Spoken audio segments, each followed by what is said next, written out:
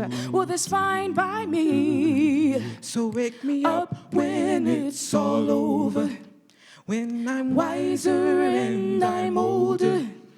All this time I was finding myself, and I didn't know I was lost. So wake me up when it's all over, and I'm Wiser and I'm older. All of this time I was finding myself, and I didn't know I was lost. Yeah.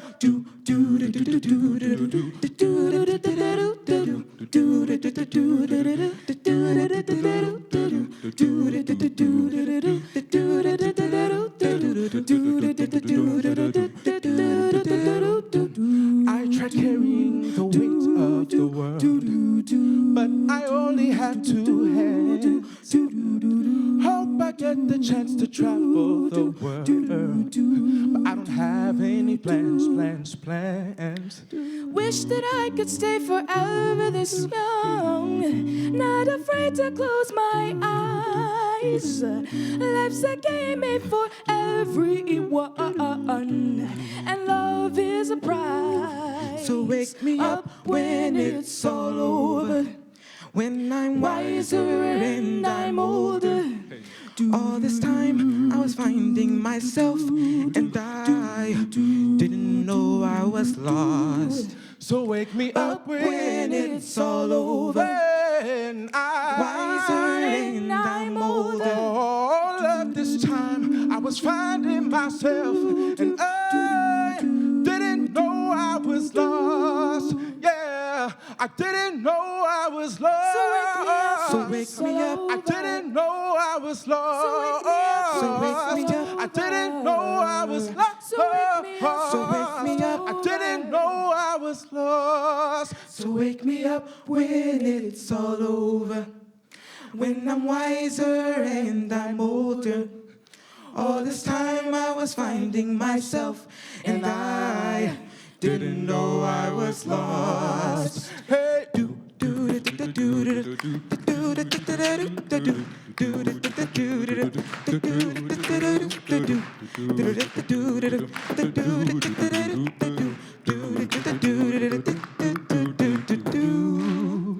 Thank you. God bless you.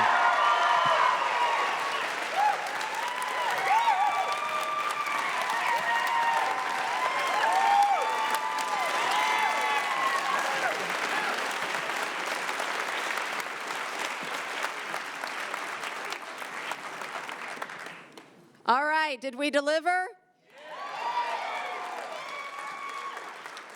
Well, this may be the official end of TEDx Chattanooga 2016, but it is just the beginning of the conversations that were started today. So continue to tweet, hashtag TEDx Chat. Continue to talk to your neighbors. Continue to stay in touch with the people that you might have just met or the people you've known all your lives, but you've just started talking to about these topics and ideas. Continue to convey those thoughts to all our amazing speakers and performers today. And most of all, continue to look for more TED events in Chattanooga and things going on at our university at UTC coming up this year. You have been an extraordinary audience. I want to remind our TEDx speakers that we need you to head to the green room right after this because we need our official photo with you. It is like a wedding. And I want to tell all of you that are going to our after party at the Tennessee Aquarium. It's from 7 to 10. When you get there, you will see volunteers and signs of where you should go. Have a very safe drive home. Have an exceptional rest of your weekend, and always try to find brilliance outside the box. Thank you.